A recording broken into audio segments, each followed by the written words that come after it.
awesome Tutor, and today we're going to be talking about the ultrasound topic in Physics P3. Now before we discuss ultrasound and what it really is, like its applications in the medical industry, first I want to say that ultrasound is actually a wave. And here, as you can see, we've got a wave diagram, and the distance between peak to peak, so from the middle of this peak to this peak, is called the wave length. The wavelength is defined as the length of the wave from peak to peak. So just remember, peak to peak is wavelength. Amplitude is from equilibrium to the maximum displacement of the wave. Displacement is just another word for distance, but here it goes down and up, so we're going to call it displacement. So amplitude is displacement, the maximum displacement from equilibrium, which is this line right here, equilibrium, to the maximum point.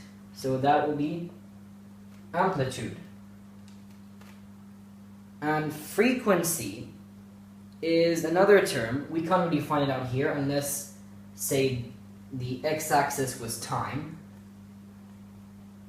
But frequency is the number of waves past a certain point per second. I'm going to give you the definitions right after this.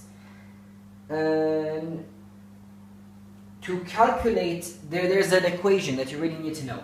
It's V equals F lambda. This will be given to you in your exam in the equation sheet. V is the wave speed, F is the frequency, and lambda is the wave length. Now let's move on to the actual definitions, which I'm going to write down, so you can write them down in your notes if you want. Okay, so here are the definitions. I talked to you about amplitude, frequency, wavelength, and wave speed. What I didn't talk to you about is the definition for ultrasound. Ultrasound is any sound above the human hearing range. So it's at such a high pitch that you cannot hear it. The human hearing range is actually 20 to 2000 hertz, like on average. And so for ultrasound, for something to be ultrasound, it has to be above 20,000 hertz. That's what ultrasound is. Any sound that's above the human hearing range, you cannot hear it. So any sound above 2000 hertz. Now let's move on. And we are back, and now we're going to be talking about the uses of ultrasound in medical applications of physics. One of the uses is prenatal scans, which is scanning the body, in this case, a woman's body, a woman's womb, to scan an image of the fetus. Now, ultrasound is used, say, to see the different organs of the body. And say if your organ is damaged, you can use ultrasound to project the image of how damaged your organ is, and blah blah blah blah blah blah blah. Now the parental scans for ultrasound, it consists of three components: the transducer, which is this device here, the control system, and the display screen. Now the transducer is very special and actually kind of complicated to understand. Once you get it, it's easy. Now the transducer is a device that produces and detects pulses of ultrasound.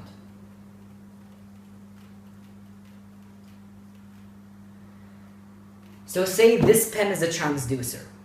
It is transmitting pulses of ultrasound, and once it reaches an organ or an internal tissue boundary, it is then reflected back, and the transducer picks this up, sending this information to the control system, which finds out the distance, using the time it arrived, and then it displays the image on the display screen. So now, the transducer, when it transmits the ultrasound pulses to the organs, it's the internal boundaries between the different internal boundaries between the tissues that is actually reflecting back the ultrasound, and only partially reflects it because they're actually kind of soft. So partially reflected pulses, and it returns as a sequence of reflected ultrasound pulses.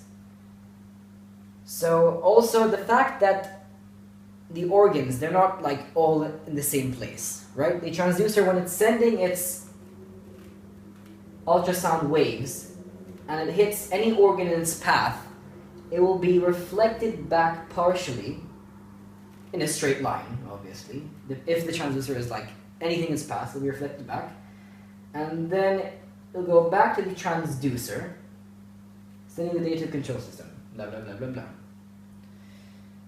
And so we have to move the transducer ourselves across the surface of the body to get all the different places of organs and tissues, because it's only going to send it one way, or maybe it has a limited it can only send a limited distance. And now if it reaches an organ and it's reflected back, it's reflected at different times. Why did the pulses arrive at different times? Because your organs are not all in the same place. Say my lungs are here, my heart is here. It's going to reach my lungs before it reaches my heart. And so the pulses for the lungs will arrive back earlier than the heart. And that's how the control system interprets and uses this arrived time to calculate the distance of the organ, showing the depth of the image on the display screen. So now why not use X-rays instead? Well, ultrasound is much better than X-rays because X-rays are actually ionizing, which means they can knock off electrons of your cells, damaging them and making them cease to function. Ultrasound is not ionizing, and so it's not harmful when you're scanning. And X-rays, they only actually pick up the bones, whereas ultrasound picks up, because it's reflected in the differences in internal boundaries of tissues, it can pick up organs and other soft tissues. So an X-ray is dangerous, ionizing, in large, if you do it too often, and ultrasound is not ionizing, and it can detect organs and other soft tissues. Now we're going to move on to calculating the distance from reflected ultrasound waves, or pulses. Okay, now we're going to see if we can use ultrasound to calculate distances. In this case, with my example, is the distance from the boat to the bed of the sea or ocean. In this case, we can call it depth. So, what is echolocation? Echolocation, you send, like bats, they send out a wave of a high frequency, and that wave, when it hits an object, it is reflected back. And the bats, they have this special adaptation to calculate what is in front of them, what shape it is, how far away it is. So basically like navigation. Our practical application of this is sonar. Now, to calculate distance, if I know the speed of ultrasound waves and the time it takes for them to be reflected back, then we can use this equation, speed equals distance over time. But in this case, you want the distance, so distance is speed over time. So the distance of the object to the transmitter is calculated by the speed of the actual wave, in this case ultrasound, multiplied by the time it takes for the wave to get back. in this case, from point A, ultrasound is emitted, and once it reaches the bed of the ocean, it is reflected back, and point B picks this up. This is basically sonar. Now, the same technique for sonar is used in stuff like prenatal scans that I was talking about before, except prenatal scans, it calculates the depth of different organs from the transmitter, which the control system uses to calculate where everything is, creating an image. In this case, it's just simple distance or depth. So for point A, the ultrasound waves go there and they're reflected back. I know that the speed of ultrasound in water is 1,500 meters per second. If it's not, then it doesn't matter. They'll give it to you in the exam: speed in water, speed in air, speed in whatever. They're going to give you that information in the exam. You're not expected to know the speed of ultrasound in different mediums. So 1,500 meters per second. And say the time it takes for the wave to be reflected back from point A to the bed to point B, say 0.1 seconds. Now we can calculate distance, right? The distance between here and here. So the depth. Let's see. So the depth will be 1,500 multiplied by 0.1, which gives us 150. Yeah, 150 meters. Yeah, 150 meters. But this is not the depth, because the time it takes for the wave to be reflected back, look, you've got one wave being emitted there, and then it's going to be emitted back. That means the distance we're calculating is this and this. We don't want this and this. We just want this. The distance from the boat to the bed of the ocean or sea, whatever it is. We don't want the other part when it's reflected back. Because it's going to be reflected back at the same distance, we know that this is going to be half of what it takes for it to be reflected back. So in that case, we divide it by 2, giving us, instead of 150, 75 meters. So that distance is 75 meters. That's the depth. We have to have it because reflected back, it's going to be calculating distance of that and the same distance, but upward instead of downwards. We don't want two of the same distances. We want just the one depth. So we have it. And that's how you calculate depth, which they might actually give you in your exam. And this is a practical use of ultrasound, sonar, calculating distance. They might not give you this example, but apply your knowledge. Now you might be asked in your exam about ultrasound therapy, and this is basically based on the fact that powerful ultrasound waves can be destructive. And let's give an example.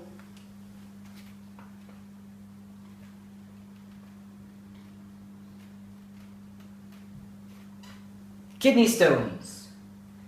Powerful ultrasound waves can be transmitted to your kidney stones, which break them up into tiny fragments, which will naturally pass down in your urine, or the kidney will naturally get rid of them.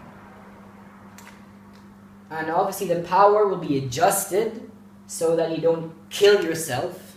It just breaks up the kidney stones.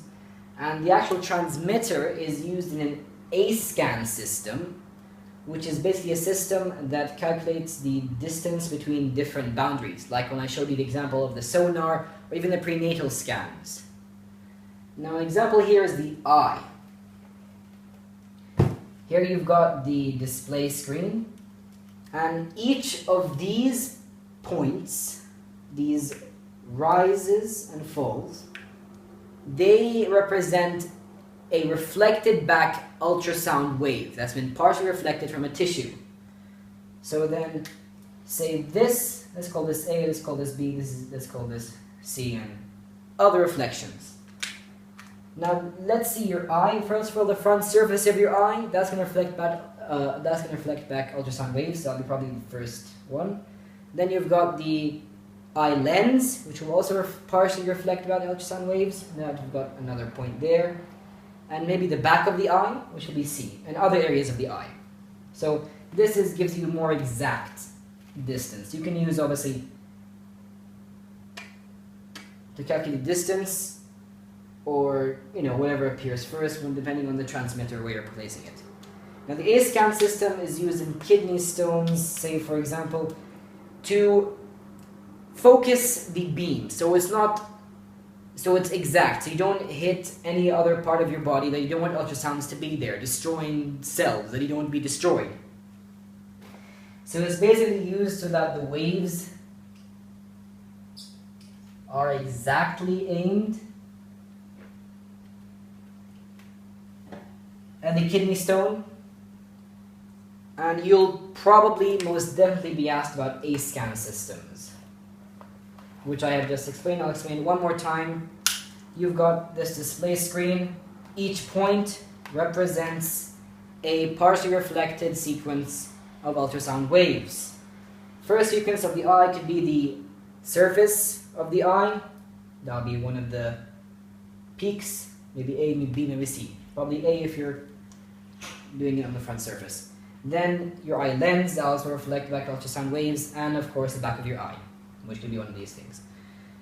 That's basically all you need to know for ultrasound waves. Now at the end of these, I'm usually going to do one practice question from an exam, and that's what we're going to do next. Okay, we are back with an exam question from an actual exam for physics, unit 3, about ultrasound. This question wants you to calculate the depth of the water. Now I've done a very nice picture here of what is actually in the exam paper. And this is an electronic system on the boat. It emits an ultrasound wave, then it's reflected back from the seabed. It takes 0.8 seconds for the emitted wave to be received back by the electronic system from the ship. It wants you to calculate the depth of water. Now, as I said, it will give you the speed of ultrasound in water or in any medium it wants you to calculate it in. You're not expected to know the speed of sound in water or in any, or you're not expected to know the speed of sound in anywhere. It'll just give it to you. And again, it says use correct equation from the physics equation sheet, and this equation is speed equals distance over time. So it's going to give you that equation. You don't need to memorize it, but always handy too. It's a 3-mark question. Let's do it. So, first of all, speed equals distance over time. You want the distance. So you're going to have to rearrange it to distance is speed multiplied by time. What's the speed of what's the speed of ultrasound in water? It gives you it. 1,600 meters per second. Multiplied by the time it takes the wave to get back, and in this case, it's 0.8 seconds. So multiplied by 0.8 seconds. Is that going to give you your answer? No. Because that's the time it takes for the wave to go to the seabed and come back. That means it's this distance and this same distance again. So what do? You half it. You only want one of the distances. You don't want the same distance repeated. So you half the whole thing. And this is a calculator exam, so use a calculator from the mental maths. I always hated mental maths. 1,600 multiplied by 0.8 over 2.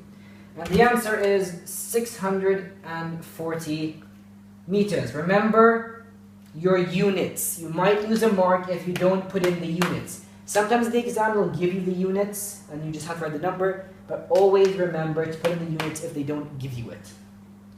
And this is the correct answer. It's in the mark scheme. I saw it. Yeah. And that is ultrasound. Bye.